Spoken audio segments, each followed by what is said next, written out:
100, like Steven made in the last, 10 days, Steven's made $15,760 in instant cash.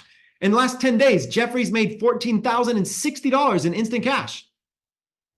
JC's made $12,120. Paul Inglis, $7,700 in instant cash. Stefan, $7,120 in instant cash deposited instantly to their accounts, right to their bank. So if you don't have credit, then use cash. If you don't have cash, then roll up your sleeves and get some cash. If you don't want to roll up your sleeves and get some cash, then find a credit partner. Solve the problem.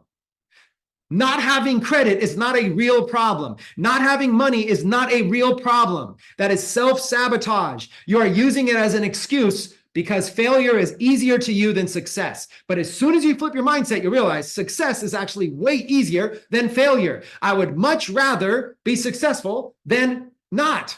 And it's easier. But the problem is that we let society brainwash us for X amount of years of our life, and we think it's not all that real. That's fairy tale stuff. And we just tell ourselves these stories, so we let somebody else create our reality.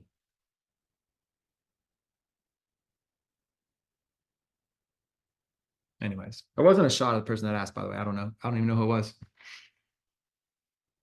Don't even remember. I just wanted to point that out. Y'all appreciate today? Was it okay? I mean, I did do a 2.5 hour live earlier, did coming up on 2.5 hours here. Again, my judgment is I just want to get an ROI out of this. It does help seeing you guys' names on the leaderboard, granted.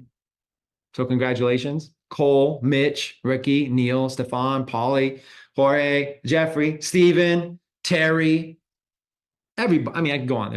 There's like 30 people here. I don't need to read them all.